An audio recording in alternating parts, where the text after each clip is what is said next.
Merci à Édouard Husson de nous parler à présent de la Palestine, d'Israël et du concert dissonant des nations sur cette question brûlante depuis plus de 60 ans à présent. Ça faisait longtemps que je n'avais pas écouté Macron, parce que je crois que je suis comme beaucoup de Français, je ne pouvais plus l'écouter ni l'entendre.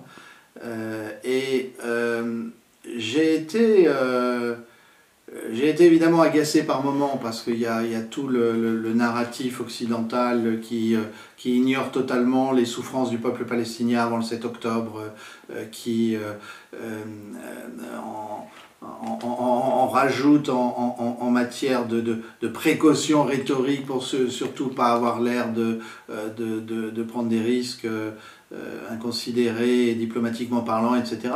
Mais le point qui m'a semblé important, c'est qu'effectivement, il y a des moments dans son discours où il oublie complètement qu'il est Emmanuel Macron, et c'est le président français qui parle. Alors ce sera peut-être une des rares occasions de ces deux mandats où Emmanuel Macron aura oublié qui il était, et où il aura laissé parler une certaine tradition diplomatique française. Et je crois que c'est ce qui s'est exprimé hier à la tribune de l'ONU.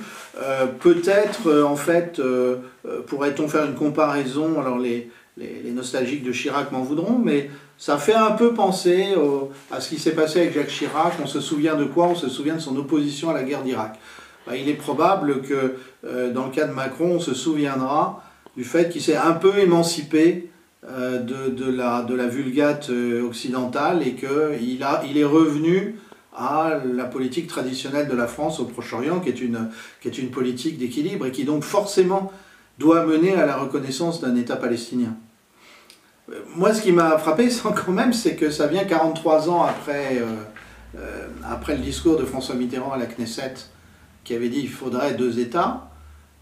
Puis ça vient après beaucoup de tentatives faites auprès des présidents pour les successifs, pour les convaincre de franchir le pas. C'est quand même, quand on se rappelle le discours de novembre 67 du général de Gaulle, quand on se rappelle l'admiration qu'Yasser Arafat avait pour le général de Gaulle, qui lui avait, je crois d'ailleurs, remis un drapeau avec la Croix de Lorraine, ou un écusson avec la Croix de Lorraine pour signifier qu'il soutenait son combat.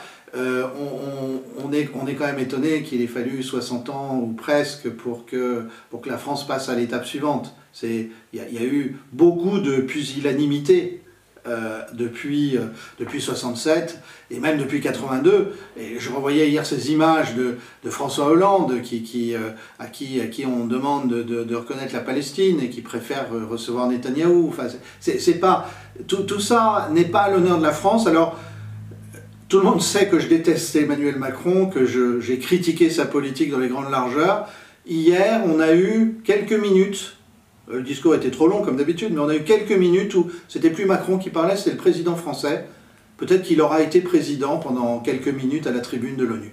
Mais qu'est-ce que cette solution à deux États dont on nous parle tant?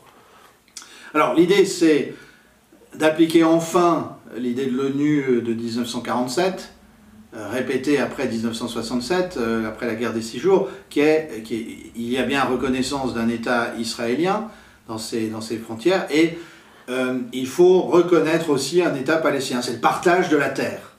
Alors évidemment, tout le monde se rappelle que les Palestiniens ont été grugés dans cette affaire au départ, puisque la première répartition que prévoyait l'ONU, c'était seulement 45% des terres pour les Palestiniens qui au départ avaient habité sur l'ensemble de ce qu'on appelle Israël et la Palestine, de ce que les chrétiens ou les autres croyants issus d'Abraham peuvent appeler la Terre Sainte. Bon. Donc tout ça est effectivement biaisé au départ. Mais je reviens au discours du général de Gaulle en 1967, le 27 novembre 1967. Ce qui est très intéressant, c'est que de Gaulle prend acte de ce qu'il y a eu un coup de force en 1947-48. Israël s'est imposé. Il montre aussi toute la pression occidentale, britannique, américaine, qui, dès le début du XXe siècle, a poussé à ça, à l'installation du foyer juif. Bon, simplement, il dit, voilà, c'est un réaliste, de Gaulle est réaliste, en 67, il dit, on on prend acte de l'histoire, simplement maintenant, il va falloir que l'État d'Israël respecte ses engagements vis-à-vis de la communauté internationale. Et ses engagements vis-à-vis de la communauté internationale, son premier engagement, c'est de reconnaître un État palestinien. Alors, De Gaulle dit que Israël, en juin 67, a eu tort d'attaquer le premier l'Égypte et d'autres pays, et a eu tort surtout de remettre en cause les frontières qui s'étaient établies juste après 1948, qu'on appelle aujourd'hui les frontières de 67, les frontières de juin 67, ce sont celles avant la guerre des 6 jours, et qui font que la bande de Gaza, Jérusalem-Est, la Cisjordanie sont des territoires palestiniens. Alors on sait que depuis, il s'est passé 60 ans, que depuis, il y a eu l'échec des accords d'Oslo. En 1993, Palestiniens et Israéliens avaient signé des accords sous la présidence, sous la tutelle américaine. L'OLP, à l'époque, reconnaissait l'État d'Israël. En échange, l'État d'Israël reconnaissait l'amorce d'un État palestinien. Tout ça a échoué avec l'assassinat d'Yitzhak Rabin, Premier ministre israélien, à la fin des années 90. Et on sait qu'après, les Palestiniens sont entrés dans un véritable cauchemar, puisque Sharon puis Netanyahou ont tout fait pour empêcher l'émergence d'un État palestinien. On en est là aujourd'hui, et ça a été conduit à des conclusions dramatiques. Alors, je comprends la détresse de certains habitants de Gaza qui, entendant parler du débat à l'ONU, disent « oui, c'est ça, vous nous reconnaissez maintenant que nous sommes morts ou expulsés ». Mais en fait, je crois que malgré tout, ce qui est très important dans ce qui s'est passé, c'est que même si il n'y a pas encore les moyens matériels pour faire reconnaître l'État palestinien tel qu'il est, il n'est pas encore doté de forces de défense, d'une armée, d'une autonomie, d'une vraie souveraineté, malgré tout, son principe est reconnu par la France, la Grande-Bretagne, deux membres du Conseil de sécurité. Il n'y a plus que les États-Unis qui refusent de le reconnaître. C'est-à-dire qu'il y a 4 membres permanents du Conseil de sécurité sur 5 qui reconnaissent la Palestine. Et surtout, désormais, lorsqu'Israël va commettre des crimes de guerre ou des actions illégales du point de vue du droit international à Gaza ou en Cisjordanie ou à Jérusalem-Est, eh bien, ça sera très clairement des actes de guerre commis en occupant un État que la communauté internationale veut reconnaître comme souverain. Et ça fait un énorme changement. Les États-Unis ont le droit de veto au Conseil de sécurité des Nations Unies. Cela veut-il dire qu'à tout jamais, la situation va rester sans issue? Non, je ne pense pas, parce que là, on entre dans un autre domaine qui est celui de la pression de l'opinion mondiale. Parce qu'il faut bien se rendre compte qu'Emmanuel Macron, dans son discours hier, il court après l'opinion française, après l'opinion européenne, après l'opinion mondiale. On va dire son intelligence politique, c'est de se dire que c'est peut-être pas la peine de continuer à tenir sur une position qui va être intenable.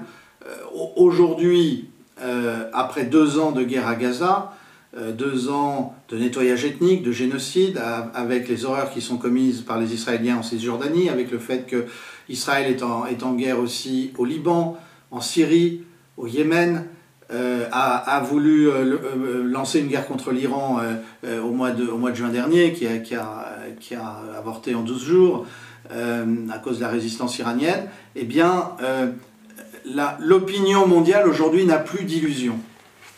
Et on peut ne pas aimer ça, mais il faut regarder les faits en face.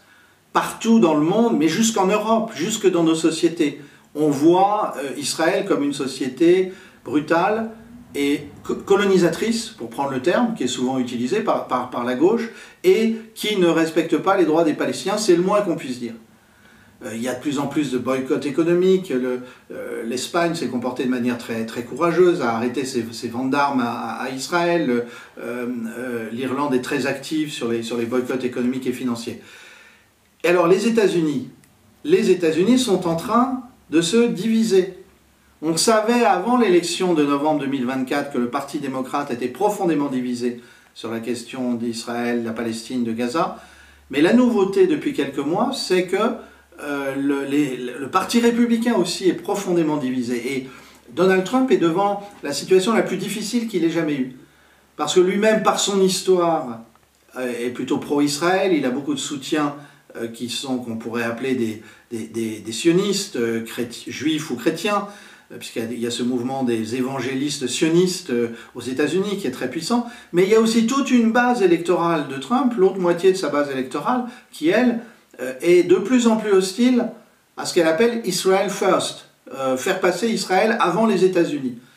Et d'ailleurs, le tournant dans les 6 derniers mois de Charlie Kirk, ce jeune leader républicain américain qui a été assassiné il y a quelques jours, était très significatif. Kirk, qui avait été longtemps très pro-israélien, comme beaucoup de républicains américains, il était devenu de plus en plus critique de l'État d'Israël à cause de ce qu'Israël fait à Gaza. Et donc Trump se trouve devant une opinion publique qui peut lui devenir hostile sur ce sujet. C'est pour ça qu'à mon avis, on ne peut pas s'attendre à ce que la position américaine soit immuable. Elle sera obligée d'évoluer et les Américains sont suffisamment pragmatiques pour ça. Puisque vous abordez le sujet Charlie Kirk, on a été très surpris par la réaction de la gauche française suite à la cérémonie d'hommage qui a été rendue à Charlie Kirk et où sa femme a pris la parole pour pardonner à l'assassin de son mari cet acte ignoble. Oui, des réactions qui, en fait, enfin, le comparant à un nazi, le rassemblement, ça serait un nouveau Nuremberg, c'est ça. Bon, il faut bien qu'on fasse un état des lieux en France. On a quand même, à gauche comme à droite, on a un rétrécissement du regard et de la capacité à comprendre ce qui se passe. Alors, à droite, on a l'insupportable CNews qui a une présentation du conflit israélo-palestinien qui est totalement biaisée et je dois dire je suis sidéré de l'esprit de parti. Enfin, comme si ces gens-là ne lisaient pas les critiques qu'il y a dans les médias israéliens vis-à-vis de Netanyahou. Bon. Mais à gauche, on a aussi un regard très obtus. Et en particulier, ces gens qui ont osé comparer le rassemblement des républicains américains pour Charlie Kirk à un meeting de Nuremberg, c'est aussi stupide. Hein, et surtout, c'est un manque de compréhension de cette révolution qui est en train de se passer dans tous les peuples occidentaux. Alors, je crois qu'il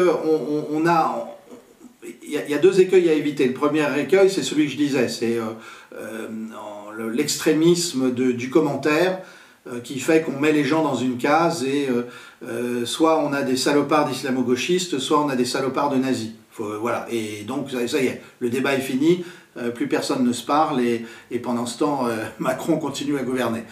Mais plus en profondeur, le deuxième écueil, ça pourrait être de croire qu'il y a le peuple contre les élites seulement. Alors, c'est pas faux. Il y a bien une révolte populaire contre les élites, parce que d'ailleurs Christopher Lasch, le grand sociologue américain, disait qu'il y avait d'abord eu une révolte des élites, qui avaient voulu s'émanciper de leurs devoirs vis-à-vis des peuples. Et donc on a eu une réaction populiste. Et d'ailleurs, si on prend Marine Le Pen, elle a effectivement fait le choix d'essayer de rassembler ce peuple de droite et ce peuple de gauche en déshérence. Bon.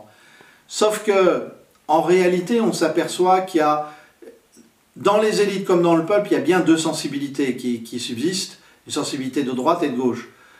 Et ce qu'il faut comprendre, c'est qu'il y a cette révolte des peuples et que, tantôt il va y avoir des thèmes de droite, tantôt des thèmes de gauche. Et regardez Meloni. Meloni, qui a été Giorgia Meloni, Premier ministre italien, elle a été élue avec une révolte populaire de la droite, c'est bien évident.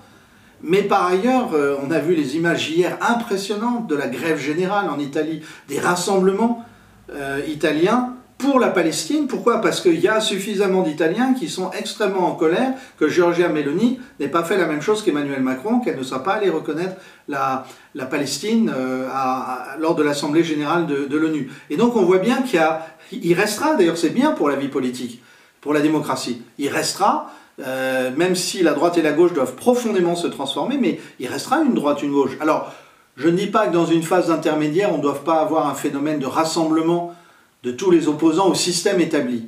Ça, c'est très probable que c'est ce qu'il faut faire pour peser électoralement. Mais alors il faudra le faire intelligemment à ce moment-là, parce que quand je vois beaucoup des gens de droite qui ne rêvent que d'un nouveau conservatisme, d'une intégration des catégories populaires dans un nouveau pacte social, oui, enfin, sauf que quand les classes populaires sont musulmanes, ils ne veulent pas en entendre parler, ils ne voient que des islamistes.